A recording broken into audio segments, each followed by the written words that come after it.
Hey yo, what it do, YouTube? Bringing it back, making another video on the Chan RC Drifting Beast 124 chassis. This will be a little, I've had it for a few months now. What are my thoughts? I've upgraded all the parts that there are to upgrade on it. What are my thoughts on those? And for anybody still curious about this chassis, hopefully this will answer any doubts or suspicions or questions you had. Here it is. Get my face out of it so it'll focus. Got it fully optioned out, all the metal parts that you can get. I'll get further into that in just a moment, but here's a quick peek. And yes, I am definitely very happy with the way it drives now, especially now that I've got it tuned in right. Obviously you have to adjust the suspension a little bit. Once you add these metal parts, it adds more front end weight. But yes, I am very, very pleased with how it drives. I haven't been to the 110 track yet. I actually just got this thing back driving yesterday. I'll explain why as well. But yeah, around the house, it kills it. It does excellent. I mean, it can hold a line. I can hit a 360 entry. I can, just like a 110, but just in a lot smaller space. So without further ado, we will get into all the upgrades. All right, so here we are with the Chan RC Drifting Beast 124 with this nice little LS or Celsior body that I ordered from a website, came from Japan. Nothing special. Shout out Brad. Here's the goodies. So we'll start with, I guess, the first upgrade I did. Well, I pretty much did them all at once besides the last one. That took a very long time to ship in, which is why this thing was down for so long.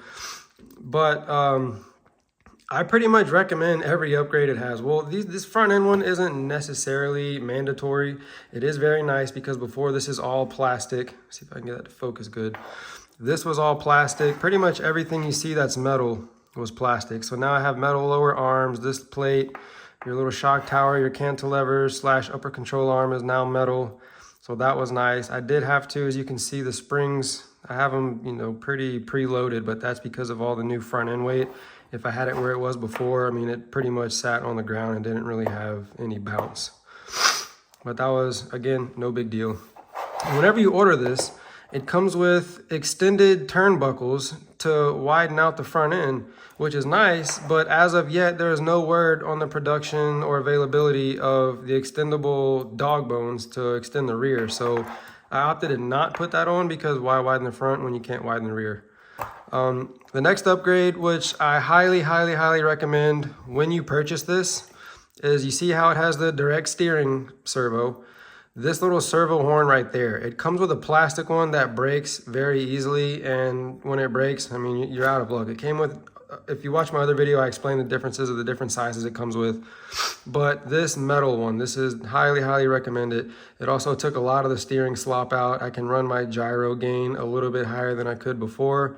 So highly recommend that. And whenever you do get that, it's going to come with these little mounts here that the servo bolt to, but they are also in metal. Whereas the ones that come with it are plastic, and as a result, you can't fully tighten these screws down. So to adjust, to slide your servo, to make your adjustments, with the plastic ones, you could have it set all the way back, but you accidentally run into a wall, it pushes it all the way forward because you couldn't actually tighten it down. Whereas now it's metal and it tightens down nice, it stays in place.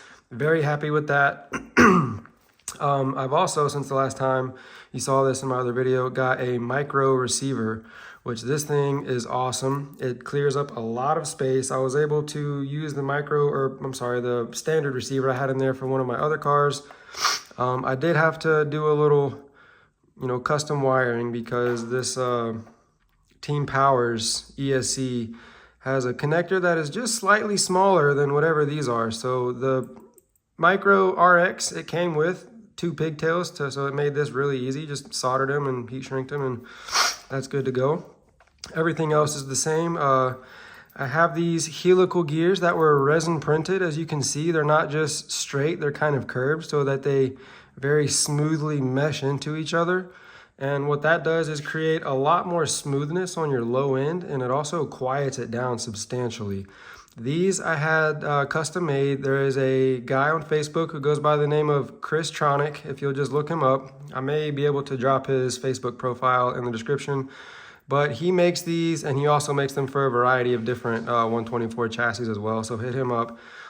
He sent me, it came with a few different size pinions and spur gear so I can run different combinations. And lastly, the upgrade. Another one that I also recommend getting it with the car. Like whenever you buy this chassis, buy these upgrades as well, because if they break on you, you're going to be sad like I was.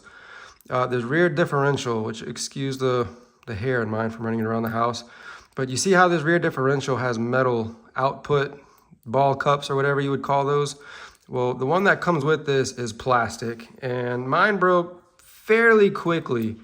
And I was without, I couldn't drive this thing it took an entire month to get a replacement in from GT55, because to my knowledge, they're the only website that stocks them.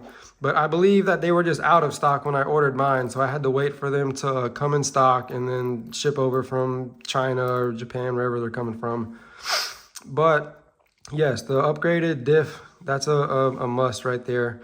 And whenever you order that, it doesn't hurt. You can get replacement belts. This little two-way articulating arm, you can get a replacement one of that in plastic, not metal yet.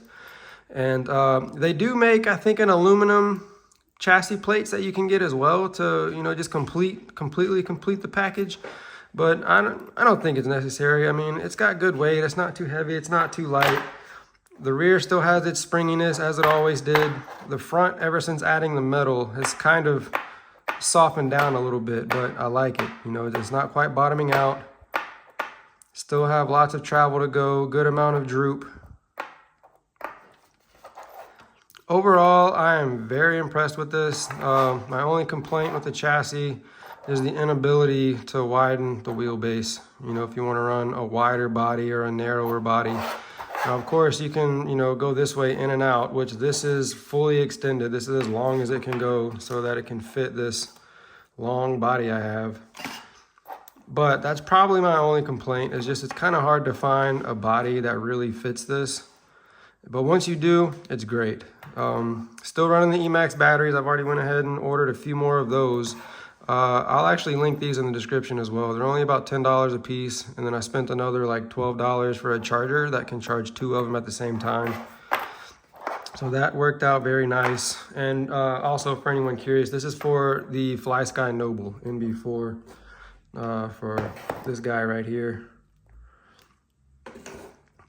And yeah, I have a short clip driving it around the house. Again, I haven't been to the 110 track yet. Maybe I'll get some more clips of that whenever I go this weekend and upload it as a short or a reel or whatever they call it on here.